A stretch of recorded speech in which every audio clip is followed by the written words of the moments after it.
छत्र बनाते हैं और हाथों से हम चमर बनाते हैं, वो उचित है कि नहीं? बहुत सुंदर, बहुत सुंदर।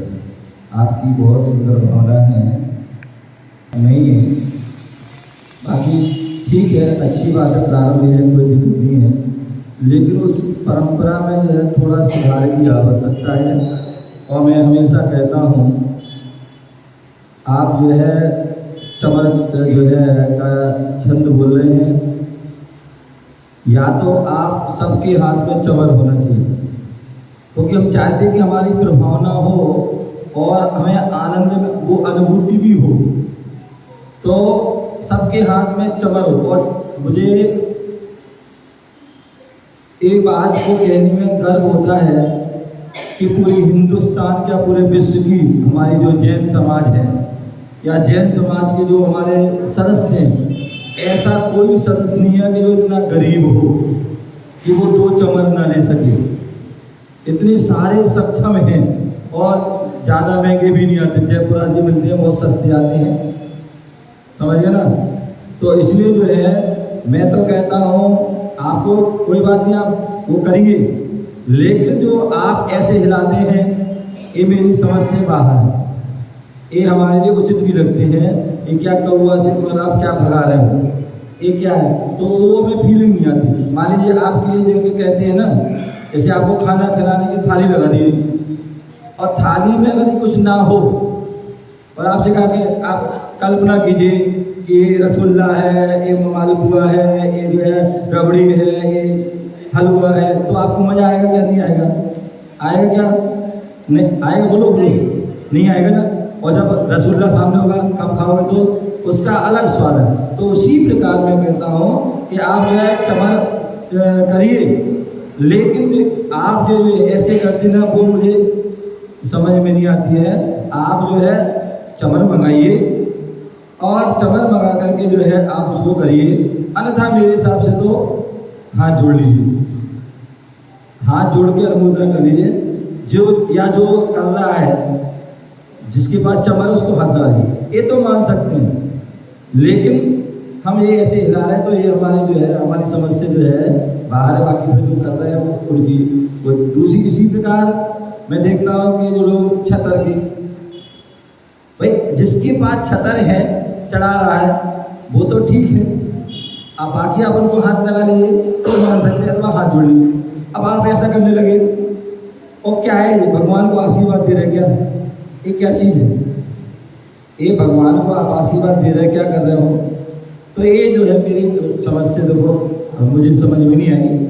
आप जो क्या कर रहे हैं, जो छतर है उसके लिए आप हाथ लगा लीजिए, अथवा महिलाएं आदि आप हाथ जोड़ लीजिए, तो वो भी उसमें भी हमारी जो है भाव लग जाते हैं। तो इसलिए हमें इन बातों का ध्यान रखना है। आप पढ़ रहे हो तो ब्रह्म नमोस्तु भवन क्या पढ़ते हैं, और आप नमोस्तु ना करो तो वो आनंद नहीं आएगा केवल। तो इसलिए जो है हमारे साथ जो सब बोलने के साथ साथ वो ऐसी ही क्रिया करेंगे तो उसका आनंद आपको बहुत आएगा, वो सम्यक। अन्यथा क्या होता है, अभी तो ठीक है जो कर रहे हैं, अब आगे जो है पीढ़ी जो आएगी वो भी ऐसी करते रहेगी, उससे पूछा जाएगा कि भाई तुम क्यों कर रहे हो, ये क्या चीज़ है, तो उसे कुछ पता नहीं होगा। लोग उसको जो है मिथ्यात आदि समझ लेंगे, समझ गए ना। तो उससे हमारी जो है वो व्यक्ति जो है गलत रास्ते पकड़ लेगा। तो इसलिए अच्छा है कि आप जो है चमर का हो, आप चमर धुलाइए, वजह आप मंगा लीजिए, आप चमर मंगाइए। और मैं तो कहता हूँ हमारे समाज में इतने अच्छे अच्छे लोग हैं, एक तो प्रत्येक व्यक्ति मंगा सकता है, अन्यथा ऐसे ही व्यक्ति हैं इतने सक्षम हैं कि भाई 50 चमर हमारी तरफ से, 100 चमर हमारी तरफ से, और फिर देखिए पूरे मंदिर में वो चमर ढल रहे तो कितना आनंद आ, देख करके जो है कितनी जो है प्रभावना होगी, समझ गए ना। तो इस बात का हमें जो है ध्यान रखना चाहिए, ये हमारे लिए उचित है, ऐसा हमें लगता है, तो ऐसा समझें उसको। आपने खाने की बात की, आपने खाने की बात की, खाली थाली के पूछे उससे, तो मेरी जिज्ञासा है कि गर्भ गृह में जो टेबल लगी होती है उसमें कुछ लोग सामूहिक पूजन करते हैं, और पूजन के बाद वो थाली विसर्जित हो जाती है, तो बाकी के जो लोग जो दर्शन करने आते हैं तो लोग अपना अर्घ उसी थाली में चढ़ाते हैं। तो क्या ये उचित है या उस थाली में इतना चढ़ा के टेबल पर चढ़ाना चाहिए बस। थाली चढ़ा रहे थे, चढ़ी चढ़ाई चढ़ा रहे हाँ, विसर्जन थाली में ही चढ़ाते हैं। हैं, ऐसा कोई दिक्कत नहीं, लेकिन क्योंकि उसमें चढ़ा हुआ द्रव्य है, हाँ, वो हमने स्थापना आदि की थी, वो हमने कोने में की थी, स्थापना हो चुकी है। वो अलग है। लेकिन थाली में तो हमने कोई ऐसा विषय नहीं। हाँ, ऐसा है प्रायः में कि हम अर्घ चढ़ाते हैं। अर्घ की जो विधि है, चाहे भगवान के सामने चढ़ाओ, चाहे गुरुओं के सामने चढ़ाओ, सबसे अच्छा है आपके पास 2 प्लेट होना चाहिए। अर्घ क्योंकि वो एक बार पूजा हो गई है तो उसमें सामान्यता सही नहीं है।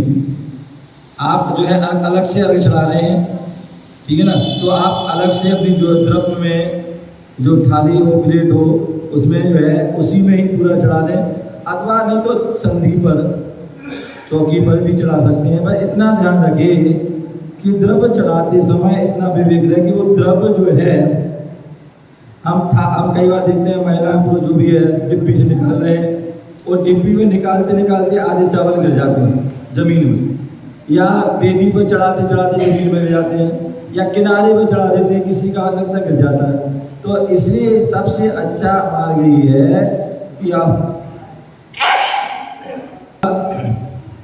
जो मुद्रा है, मैं बताता हूँ हमेशा, मुद्रा जो होती है उन मुद्राओं में एक जो है अर्घ की मुद्रा है।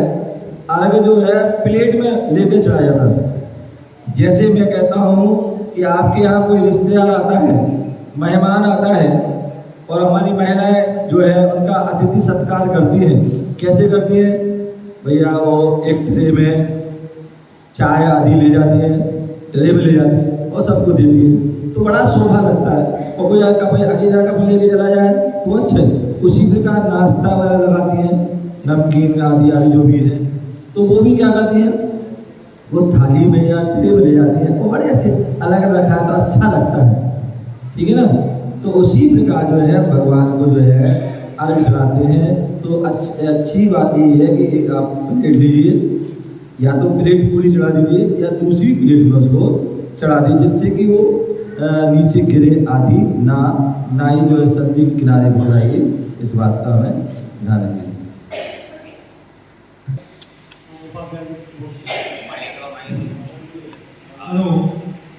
नमोस्तु महाराज जी, ये भावलिंगी बुरी और द्रव्यलिंगी बुरी में क्या अंतर रहता है और कैसे पहचान हो सकती है? बहुत सुंदर। भावाश्रव, द्रव्यबंध, भावबंध, द्रव्य संबर, भाव संबर, द्रव्य निर्जरा, भाव निर्जरा, द्रव्य मोक्ष, भाव मोक्ष। तो कहने का तात्पर्य कि जो है जैन जो है हमारे यहाँ 2 प्रकार के जो है द्रव्य और भाव, ये 2 वर्णन आते हैं। तो द्रव्य और भाव में जो वर्णन आता है, तो उसी प्रकार मुनियों में भी जो है आता है कि हम जो 2 प्रकार के जो है मुनि होते हैं, एक द्रव्यलिंगी और एक भावलिंगी। जो द्रव्यलिंगी जो देखा देखी में मुनि बन जाते हैं, जिनके भाव आदि नहीं होते हैं, या मुनि बनकर लेकिन भाव से उसका व्रतों नियम का पालन नहीं करते हैं, वो द्रव्यलिंगी होते हैं। क्या होते हैं? वो द्रव्यलिंगी होते हैं। जैसे शास्त्रों में उल्लेख मिलता है पुष्पडाल मुनिराज का। क्या मिलता है? पुष्पडाल मुनिराज और एक पारिषण मुनि। तो पुष्पडाल जो मुनिराज थे, जिनके मित्र पारिषण मुनिराज थे, जिन्हें संसार की विचित्रता को देखकर वैराग हुआ था, और वैराग होकर कठोर साधना में अपनी साधना में लीन हुए, और उसके बीच में जो है अपने संयम धारण करने के बाद यथा समय विचरण करते हुए अपने राजगिरी नगर आए, और वहाँ पर जो है उसके जो है कहते हैं, जब कई बार आप देखते हैं जब अपने कोई साधु पहचान के और वो आते हैं तो हम लोग क्या करते हैं, अपने जो है शुद्ध भोजन बनाते हैं कि चलो भैया अपन भी अपने मुनिराज को अपने घर में बुलाएंगे। तो उसके जो है एक मित्र जो था पुष्पडाल, उसने भी अरे हमारा मित्र है, लंगोटिया यार है, बचपन का दोस्त है, क्यों ना हो, उनको भाव हो गए। उन्होंने चौका जो है शुद्ध भोजन बनाया, मुनिराज पड़क भी गए। और पड़क गए तो जब आहार भी निर्विघ्न हो गया, और निर्विघ्न होने के बाद जो है अब वो मुनिराज को छोड़े जाना था, तो उन्होंने जो बारिश ने उनको ही चलो भाई, और वो कमंडल पकड़ा दी, वो चले गए और चले गए। अब उन्होंने उनको प्रयास किया, उनको जो है वो धर्म के बारे बताया, मोक्ष मार्ग के बताया, और करते करते जो है बोले यही सबसे अच्छा मार्ग है, दीक्षा लो, मुनि लो, ये लो। अब उन्होंने ऐसा समझाया कि वो जो उस समय कुछ नहीं समझ पाए, कुछ नहीं मतलब, और उन्होंने भावुकता में आके दीक्षा ले ली। अब दीक्षा तो ले ली, लेकिन उनका जो है भाव उसमें नहीं लगे, उनका मन नहीं लगा। मन उनका घर में रहा, अरे पत्नी है, परिवार जन है, वो क्या सोच रहे होंगे, वो बाट देख रहे होंगे, आ रहे होंगे, जा रहे आदि जो है वो उनके मन में विकल्प चलता रहा। और एक थोड़ा बहुत नहीं, 12 साल तक वो विकल्प चलता रहा। 12 साल तक वो उन्होंने सम्यक साधना नहीं की, तो वो बस केवल ऊपर से मुनि रहे, लेकिन अंतर से उनके भाव नहीं बन पाए कि मैं मुनि हूँ, मैं मुनि साधना करना, तपस्या करना। और लेकिन बारिशण में भाव सहित मुनिराज थे, उन्होंने बाहर से भी त्याग किया था, द्रव्य से भी मुनि थे, और अंदर से भी क्या थे, वो मुनि थे। तो ऐसे जो है मुनि जब उन्हें जाना, उनके मन में जो है लगा कि ये भी जो है मुनि साधना सही नहीं हो रही है, भाव से नहीं है, तो उन्होंने उनका स्थिरीकरण करना चाहा, और ऐसा उन्होंने जो है माहौल बनाया। और कोई उन्होंने जो है बाद में उनको क्या किया, स्थिरीकरण किया, और वो जो है फिर जो है उनके भाव, जब उन्हें देखा कि इनकी जो है इतनी रानियाँ, 32 आदि रानियाँ हैं, और एक से एक सुंदर सब हैं, वैभव संपन्न हैं, लेकिन फिर भी इनको उनकी याद नहीं आती, कोई विकल्प नहीं। और हमारी एक पत्नी, वो भी काली करोटी गानी आदि, उसमें ही विकल्प है। अरे कहाँ मैं इतना बड़ा पद धारण करके और ऐसा सोच रहा हूँ। तो ऐसा सारा जब बना, तो उन्हें फिर वास्तविकता में वैराग हुआ, वास्तविकता में उन्होंने जो है उस संयम के मार पड़े। फिर उन्हें 12 साल जो साधना में कुतूहल लगे, उसके प्रायश्चित लिए। तो कहने का तात्पर्य जो केवल नग्न होना, बाहर से त्याग करना, केवल जो है बाहर से त्याग करना केवल क्या है, एक द्रवलिंग है।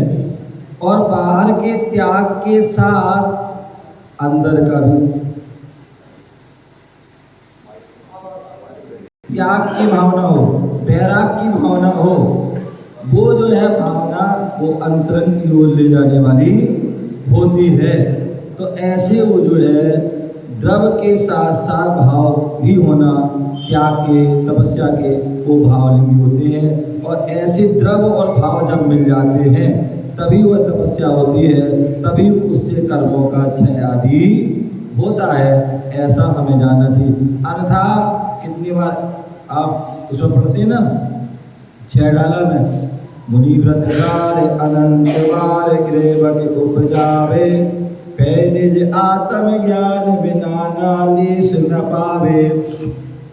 तो वहां पर आते हैं कि व्यक्ति मुनि एक बार नहीं, अनंत बार मुनि बन सकता है, लेकिन फिर भी उसका कल्याण नहीं हो। क्यों? पै निज आत्म ज्ञान बिना, जब तक आत्मा का भान नहीं, आत्मा का ज्ञान नहीं होगा, क्या तब जब तक आत्मा का ज्ञान भान नहीं होगा, तब तक जो है वो क्या होगा, उनका कल्याण होने वाला नहीं। लेकिन ये जो पंक्तियां भी जो हैं, जो मुनिवत धार अनंत बार, तो वो जो है अभव्य जीव की अपेक्षा है। अभव्य जीव की अपेक्षा, अभव्य जीव जो है अनेक बार नहीं बन सकता, लेकिन वो उसका कल्याण नहीं हो सकता, क्योंकि वह उसमें मोक्ष जाने की योग्यता ही नहीं है। फिर भी यदि हमें मोक्ष जाना है तो भव्य भी होगा, तो उसे द्रव्य के साथ साथ भावलिंगी होना आवश्यक है। भाव भी मुनि भाव से होना, भाव से साधना करना, ठीक है ना। कई बार ऐसे होते, बहुत से लोग होते बड़े स्वाध्याय प्रेमी होते हैं, वो कहते हैं हम तो भाव से मुनि हैं, बोले जगह दीक्षा ले लो मेरा, बोले हम तो भाव से मुनि हैं। अरे ऐसा भी नहीं होता है, जब तक द्रव्य नहीं होगा तो भाव भी नहीं हो पाएगा। क्या? यदि द्रव्य नहीं होगा तो भाव भी नहीं होगा। तो द्रव्य भी होना चाहिए, द्रव्य से जो है वस्त्र आदि का त्याग आदि भी होना चाहिए, तब आपका भाव होगा। अपन पढ़ते ना पूजा में द्रव्य सरस्वती में भी पढ़ते ना, तो उसमें आपको जो है भाव शुद्धि करना है, तो उसके लिए द्रव्य शुद्धि भी होना चाहिए। आपने नहाया आए नहीं है, कपड़े शुद्ध पहने नहीं है, और आपका अगर मान भाव शुद्ध है, तो वो भाव शुद्ध केवल कहने की बात है, चर्चा की बात है, चर्या की वो नहीं है। तो इसलिए वो जो है द्रव्य की शुद्धि भी होना, द्रव्य लिंग भी होना चाहिए। जब द्रव्य लिंग होगा तभी भाव लिंग बनेगा, और द्रव्य लिंग नहीं होगा तो भाव लिंग बनने वाला नहीं है। भाव लिंग होगा, भाव लिंग तो वहाँ द्रव्य भी होगा। क्या होगा? हाँ, तो इसलिए दोनों की जो है आवश्यकता है, केवल अकेले द्रव्य से हमारा कल्याण होने वाला नहीं है। तो इसलिए द्रव्य के साथ साथ भाव लिंग भी होना आवश्यक है। ओम नमः। इसी के साथ एक और प्रश्न था कि द्रव्य चौदह पूर्व नहीं होंगी। हाँ, 4 पूर्व का विशाल ज्ञान हो सकता है। नमस्ते गुरुवर, जैन दर्शन में 4 संज्ञाएं आहार, भय, मैथुन और परिग्रह बताए गए हैं। गुरुवर, जैसा आप जानते हैं कि दूसरे दर्शन में परिग्रह के बदले निद्रा को संज्ञा माना गया, इंटेंसिव डिजायर। इसके ऊपर मेरी 2 जिज्ञासाएं हैं। पहला, जैन दर्शन में परिग्रह के बदले निद्रा को क्यों महत्व नहीं दिया गया? और दूसरा, परिग्रह मतलब संग्रह, भावी आशंका से जुड़ा हुआ शब्द है परिग्रह या संग्रह, वो भय संज्ञा में नहीं आता है क्या? निद्रा को क्यों नहीं लिया गया और परिग्रह भय संज्ञा में नहीं आता है? हमारे यहाँ हार, भय, मैथुन और परिग्रह, एक जैन धर्म में ही नीतिकारों ने, जैन जैनेन्द्रों ने भी इसको कहा है। फिर क्या होता है, कई बार जो है बहुत से लोग जब किसी बात का कथन करते तो उस समय वो किस चीज़ को लेकर के विशेष कथन कर रहे हैं, तो उस समय जो है उस चीज़ का वो कथन करते हैं। सामान्यतः जो है हमारे यहाँ जो मैंने कल परसों एक दिन बताते कई बार बताते हैं कि जो आहार, भय, मैथुन, परिग्रह, ये 4 संज्ञाएं हैं, तो ये मनुष्य में भी पाई जाती हैं और सभी पशु आदि जीवों में भी पाई जाती हैं। अब दोनों में समानता होती है, लेकिन विशेषता कब आती है? तो जो इन मैथुन आदि, परिग्रह, संज्ञा आदि से जो है रहित हो जाता है, छूट जाता है और संयम को धारण कर लेता है, तो उनके अंदर जो है विशेषता आ जाती है। तो ऐसा हमारे जैन धर्म आदि में कथन है। जब निद्रा की बात आती है तो वहाँ पर हमारे यहाँ अलग से जो है प्रमाद आदि कहे गए हैं। क्या कहे हैं? प्रमाद आदि कहे गए हैं। तो उसमें एक जो है निद्रा का अलग से कथन उसमें विशेष रूप से कथन किया है। अथवा जब 8 कर्म की बात आती है तो उन 8 कर्मों में जो है दर्शनावर्णी कर्म है। उन दर्शनावर्णी कर्म के 9 भेद थे। तो वहाँ निद्रा, निद्रा निद्रा, प्रचला प्रचला प्रचला और स्नान, वृद्धि आदि, वहाँ पर वो सारे भेद वहाँ पर कहे हैं। और उसमें पूरे 7 विस्तार उसमें निद्राओं का जो है वर्णन किया है कि कैसी कैसी निद्रा होती है, उनमें कैसे क्या उनका स्वरूप है। तो उसमें सारा उसका कथन है। प्रमाद आदि में भी एक निद्रा आदि जो है वहाँ पर भी उन्होंने कथन किया है। तो जहाँ जैसी जो कथन जिसकी आवश्यकता है वहाँ पर वो कथन होता है। अब अन्य जो उन्होंने किया वो किस अपेक्षा से किया, वो उनकी जो है अपेक्षा वो उनकी हो सकती है। बाकी यहाँ पर जो है मुख्य रूप से 4 ही आगम में उसमें जो है या नीतियों में 4 ही मुख्य रूप से कही हैं। जो 4 प्रकार की संज्ञाएं हमारे संसार में भटकाने वाली हैं, संसार में रुलाने वाली हैं। तो ऐसी जो है वो 4 जो संज्ञाएं हैं। और कहते हैं जब कोई कथन होता है तो मुख्य चीज का कथन होता है, मूल का। बाकी जो है उत्तर जो होती है वो उसमें समाहित हो जाती है। तो 4 संज्ञा जो है मतलब आहार की संज्ञा है। अब आहार की संज्ञा तो जब आहार का जब वर्णन होता है ना, तो वहाँ पर बोलते हैं आहार में कितना करना चाहिए। तो उसमें बताया कि आहार हमारे जो मैंने उधर का 4 हिस्सा करना चाहिए। और उसमें जो है 4 हिस्से में जो है, यानी गर्मी का मौसम है तो गर्मी के मौसम में 1 भाग ठोस आहार, 2 भाग पेय पदार्थ का होना चाहिए और 1 भाग खाली होना चाहिए। जब सर्दी का मौसम क्यों होना चाहिए, उसका कारण है कि एक तो आपको जो है यदि आप ज़्यादा भोजन कर लोगे तो आपको निद्रा आएगी, समझे ना। तो निद्रा आएगी तो आप जो है कुछ भी नहीं कर पाओगे। तो इसलिए एक व्यवस्था भोजन की होता ही है। तो दूसरी बात, ज़्यादा भोजन कर लोगे तो उससे हमारा जो है श्वासोच्छ्वास आदि, गैस आदि जो है, जो उसको लेने में आपको समस्या, छोड़ने में आदि लेने में समस्या होगी। तो इसलिए जो है उसकी भोजन की, आहार की एक जो है होता ही है, ठीक है ना।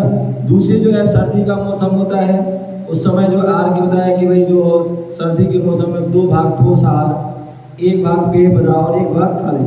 तो उसका भी यही उद्देश्य है कि जो सर्दी हो चाहे गर्मी का हो, उसमें हम अल्प मतलब मीडियम आहार लेंगे तो उससे हमें निद्रा प्रमाद आदि नहीं आए। तो आहार में ही जो है उसमें निद्रा आदि को उन्होंने समाहित कर दिया गया है। तो ऐसे जो है, तो जैसे अपन देखिए अभी बहुत का उदाहरण चल रहा था हमारे जो श्रावक के 12 व्रतों का, उनमें भी बहुत सी ऐसी है कि जो आपस में जो जहाँ जैसी आचार को जो है आवश्यकता पड़ती है वैसे उनको वो उसमें घटित करते हैं। उसी प्रकार 4 दान में भी करते हैं। इसी प्रकार और बहुत कई जगह पे जो है जो आचार द्रव्य क्षेत्र काल भाव को देख करके जो है कहाँ कैसी किस समय क्या होती है तो उसको वैसा करते हैं, वैसा उसमें डालना चाहिए। हाँ जी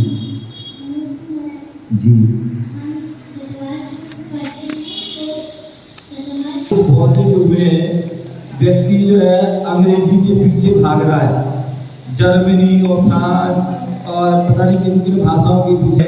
तो निश्चित ही बहुत प्रशंसा की बात है, बहुत बहुत बेटा आशीर्वाद कि तुम्हें ऐसी ही जो है। तो आपने प्रश्न किया बेटा कि तत्वार्थ सूत्र श्रद्धान करना ही सम्यक दर्शन है। तत्व और उनके अर्थ पर श्रद्धान करना ही सम्यक दर्शन है। तत्व जो क्या है, जो वस्तु के वास्तविक जो है स्वरूप को ही तत्व कहते हैं। और ऐसे वो तत्व जो है 7 होते हैं। क्या होते हैं वो तत्व? 7 होते हैं। और वो जिसमें जीव, अजीव, आश्रम, बंध, संवर, निर्याम, मोक्ष, इन 7 तत्व जो है का सा विस्तार हमारे तीर्थंकर भगवान कितने विशाल हृदय होते, कितना उनका विशाल ज्ञान होता है। एक तत्व शब्द पर उन्होंने 10 अध्याय लिख दिए, लगभग 357 कितने सूत्र लिख दिए। और उनका 357 सूत्र लिख दिए। और जिनका जो है उमा स्वामी तो लिखे नहीं, इसके साथ जो है पूज्यपाद स्वामी ने उस पर विशाल सर्वार सिद्धि टीका, अकलंक देव ने राजवार्तिक टीका, विद्यानंद ने जो है श्लोक वार्तिक आदि टीका, कितनी सारी टीका और इतने षटखंडागम आदि महान ग्रंथ एक एक सूत्र पर लिखे गए। 16 पुस्तक। ये जो है हमारे गुरुओं का विशेष ज्ञान है। तो कहने का तात्पर्य जो है तत्वार्थ सूत्र, तत्व जो है उन तत्वों का जो है विवेचन करने के लिए वह और उसके अर्थ का विवेचन करने के लिए सूत्रों के माध्यम से ज्ञान उमा स्वामी मुनिराज ने ज्ञान देने का प्रयास किया है। हमारे यहाँ जब भी कोई जिनवाणी का जो है शास्त्रों का व्याख्यान होता है तो कहीं पर गद्य में होता है, कहीं पर पद्य में होता है, कहीं सूत्रों के माध्यम से होता है। जैन धर्म का सबसे प्राचीन यदि सूत्र ग्रंथ है, प्रथम ग्रंथ है, तो वो तत्वार्थ सूत्र है, जिनमें जो तत्व के अर्थ और उनके जो है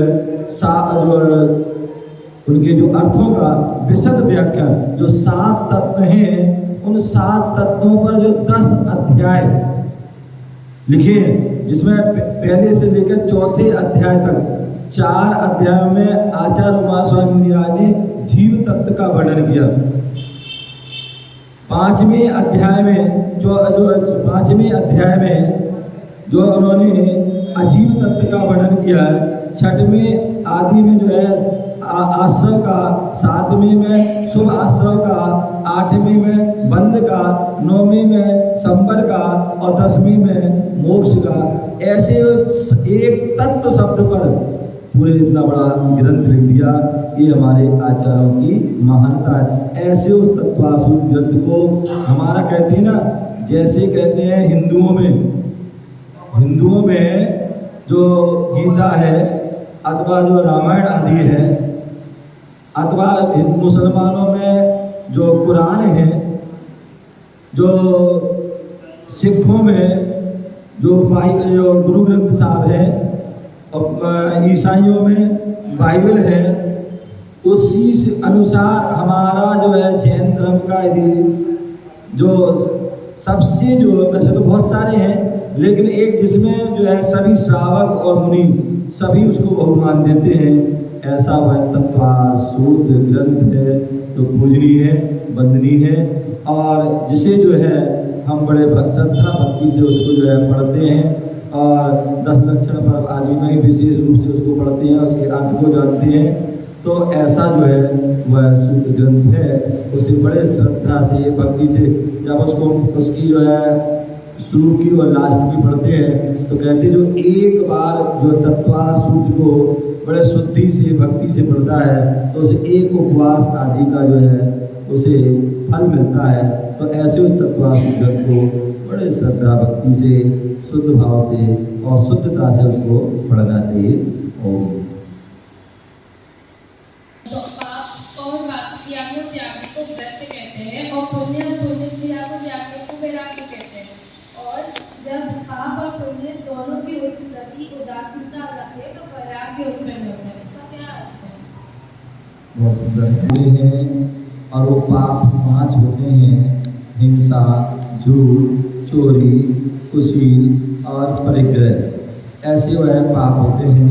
दूसरा होता है पुण्य। 9 पदार्थ होते हैं, उन 9 पदार्थ में जो है 7 तत्व और एक पुण्य पाप मिला देते हैं तो जो है 9 हो जाते हैं। तो पाप से हमारा पतन होता है और पुण्य से हमारी आत्मा पवित्र होती है। तो ऐसा जो है जब हम पाप को छोड़ देते हैं तो अपने आप निश्चित ही हम पुण्य के कार्य में लग जाते हैं, और जहाँ पुण्य के कार्य में लगते हैं तो हमारी आत्मा पतन से जो है बचती है। तो इसलिए हमारे लिए, और जब हम उत्कृष्ट अवस्था में पहुँचते हैं, बोले जब हम अशुभ में हैं, मतलब पाप आदि कर रहे हैं, तो उसके लिए कहा जाता है पाप को से बचने के लिए पुण्य कार्य करना चाहिए। और पुण्य कार्य क्या? एक या तो हम अणुव्रत आदि धारण करें या महाव्रत आदि धारण करें, अथवा हम जो धार्मिक की क्रियाएं जैसे श्रावक की षट कर्तव्य हैं उनका पालन करें। मुनि जो है अपने षट कर्तव्य का पालन करते हैं, श्रावक अपने अणुव्रतों का पालन करते हैं, मुनि अपने महाव्रतों का पालन करते हैं। तो जब हम जो है अशुभ क्रिया से बचना चाहते हैं तो शुभ क्रिया में लग जाएं, और शुभ क्रिया के करने के लिए हम श्रावक बने या मुनि बने। और जब मुनि बन जाते हैं तो उस समय पर हमें क्या करना चाहिए? समय सार आदि ग्रंथों में जैसा उल्लेख मिलता है कि जो है पुण्य पाप तो है ही है, पुण्य भी जो है, लेकिन वो पुण्य है कब है? बोले जब हम जो है उन उत्कृष्ट दशा को पहुंच जाते हैं, मुनि आदि बन जाते हैं, और जब हम शुद्धोपयोग की दशा में ध्यान की अवस्था में पहुंचते हैं तो उस समय कहा जाता है कि अब हमें ना पाप का विकल्प करना है और ना ही पुण्य का विकल्प करना है। तो इसलिए जो है वो दोनों छोड़ देते हैं। जब तक हम पाप से भी नहीं बचे हैं तो हमें उस समय पुण्य कार्य करते रहना चाहिए। और पुण्य कार्य के लिए जो है सबसे उत्कृष्ट जो है पुण्य कार्य तो वही है कि वैराग्य को धारण कर लेना, संसार शरीर और भोगों से विरक्ति हो जाना। क्योंकि संसार से आसक्ति होगी, शरीर से आसक्ति होगी, भोगों से आसक्ति होगी, तो उससे हम क्या उस आसक्ति के कारण उसकी पूर्ति के लिए हम दिन रात पाप करते हैं। क्या करते हैं, दिन रात पाप करते हैं। तो उस पाप से बचना है तो संसार शरीर भोगों से विरक्त होइए, और जब विरक्त होए तो वही वास्तविकता में वैराग होता है, और जब वैराग धारण करता है तभी वह जो है मुनि आदि का आदि व्रतों को धारण करता है, तभी वह उत्कृष्ट तपस्या कर पाता है, और तभी अपने जो है कर्मों को क्षय करके वह मुक्त अवस्था को भी प्राप्त करता है।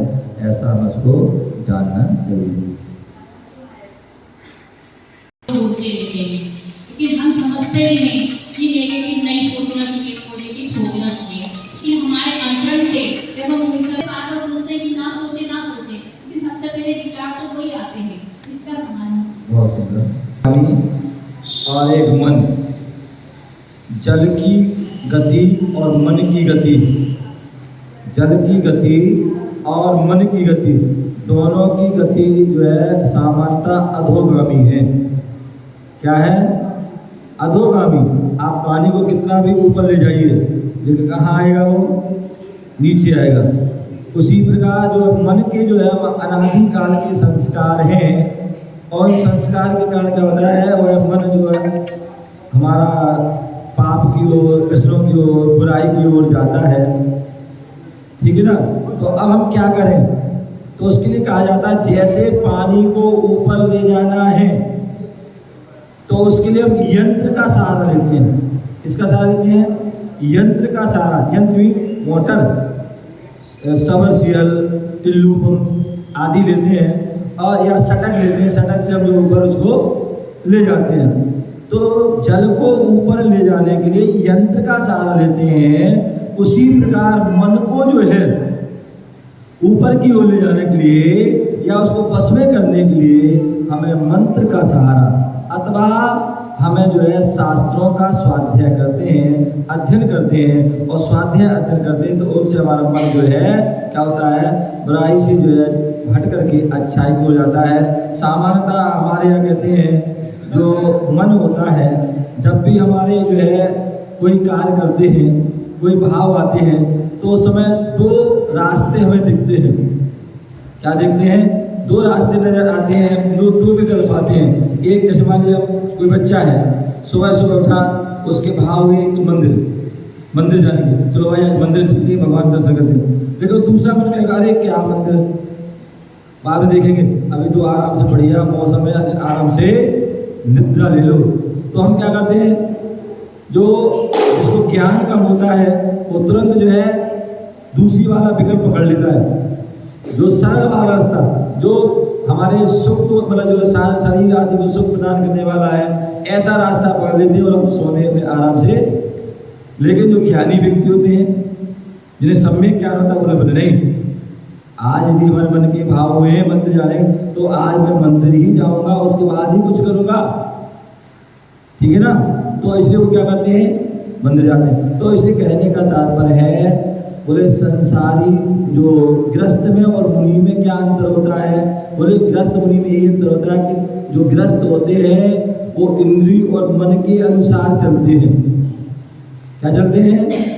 इंद्रिय और मन के अनुसार चलते हैं, उनके वो दास बने हुए हैं। लेकिन संत जो होते हैं, साधक जो होते हैं, वो इंद्रिय और मन के अनुसार ही चलते हैं, अपितु इंद्रिय और मन को अपने अनुसार चलाते हैं। जो अपने मन और इंद्रियों को अपने अनुसार चलाएंगे वो ही साधना कर पाएंगे, वही जो है ऊपर की ओर ऊर्ध्वगामी होंगे।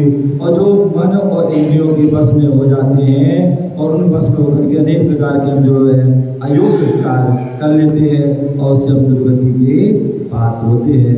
तो इसलिए हम जो है अपने मन को हम ऊंचाइयों को ले जाना है, तो मंत्र का, स्वाध्याय का और अच्छे सत्पुरुषों का हम सहारा लेंगे, उनका आधार बनाएंगे, तो निश्चित ही आपको लाभ होगा।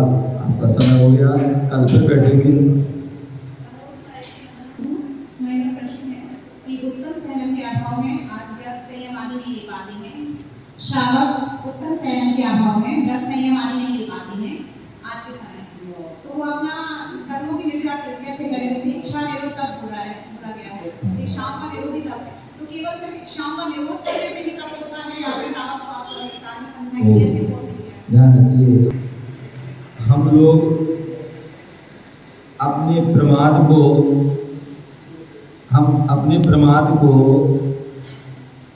अपने छल को, अपनी कमजोरी को बता देते हैं कि जो है सैनन की कमजोरी या काल की। ऐसा कुछ नहीं। ध्यान रखिए। आप ये बताइए ये कितनी उंगली हैं? कितनी उंगली हैं? 5 है। बराबर है क्या? नहीं है। अभी भी एक पंचम काल में भी बराबर नहीं है, चतुर्थ काल में भी बराबर नहीं थी।